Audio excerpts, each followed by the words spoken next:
Today, I'm talking about why your playing stinks. Hello and welcome to another video with me, Elmo Karjalainen. It's good to have you along. Today is slightly different because I'm going to be talking about why your playing stinks, or sucks, or blows. You can call it whatever you want.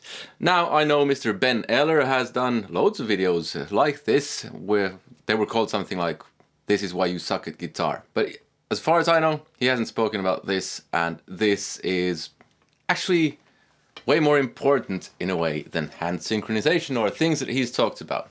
This is something that drives me absolutely nuts. Because I work as a music teacher in elementary school. I have roughly 400 students a year. And I see this almost every day at work. So I teach 13 to 16-year-old kids. And I also see it occasionally in my YouTube comments. The reason why you stink at guitar is between your ears. You are your own worst enemy. I can really simplify this for you. I mean, it's just so brilliantly formulated by 13-year-old kids who, when I give them something to play, in essence, what they say is, "I can't, so I won't."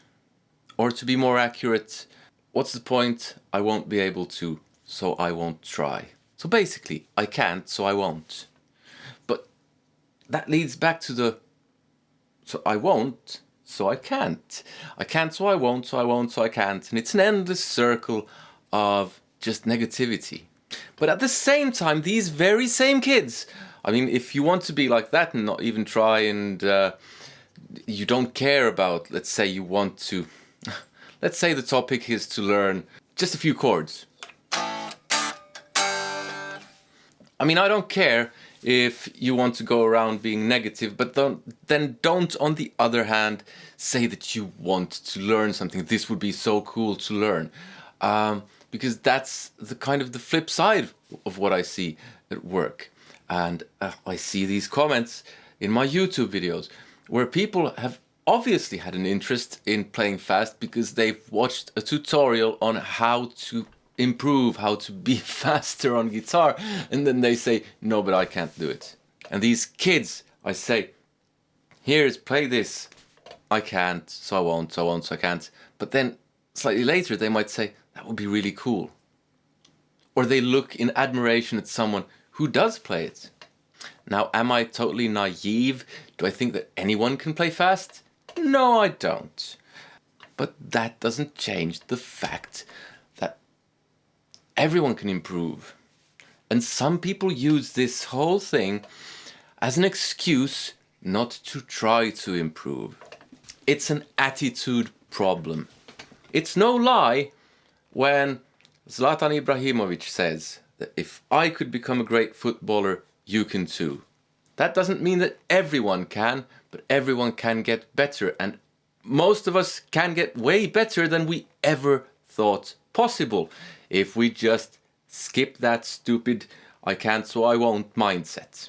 There's nothing special about people who are really good at something. Well, there is.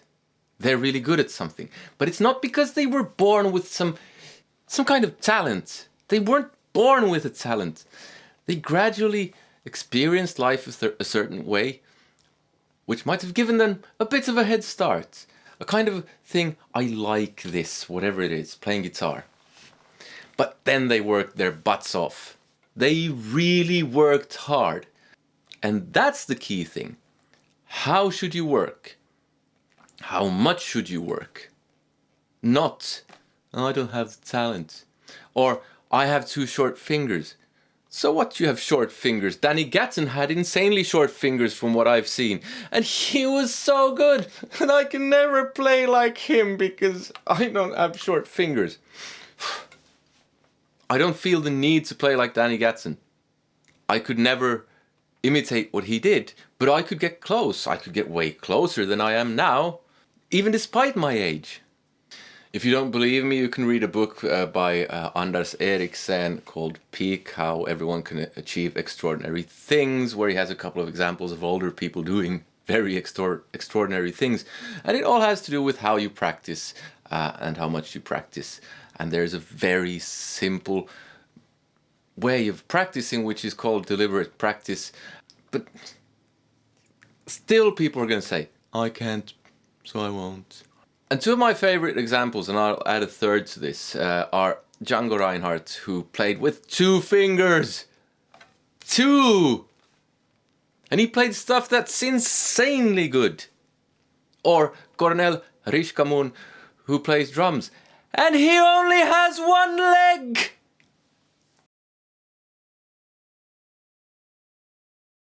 Or Steve Vai, who injured his right hand and played an insanely complicated song with just 1 hand.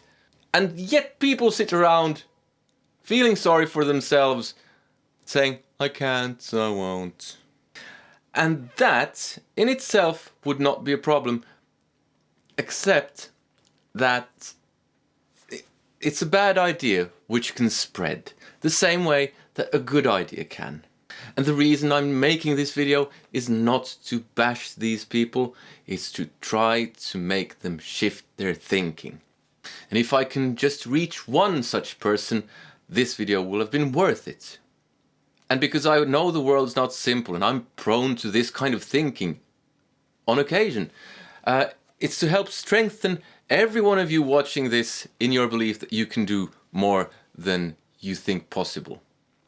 It's to take that mindset towards I can. Because that mindset really is the starting point. Because if you don't have that starting point, you will never actually try. And if you don't try, well, the results will be fairly predictable. If you want to watch more of my lessons, this was a lesson of sorts. There's a playlist here somewhere. There's also a playlist with my music. Please check that out. Click like if you liked the video. Subscribe if you haven't already. Hit that bell notification thing. Comment. Let me know what you thought. And join me on Patreon because you get access to my Guitar Academy and to my music. You can take that stuff for free if you don't want to pay. There's a link in the description. I really hope you enjoyed this. Please feel free to share it. Take care. Goodbye.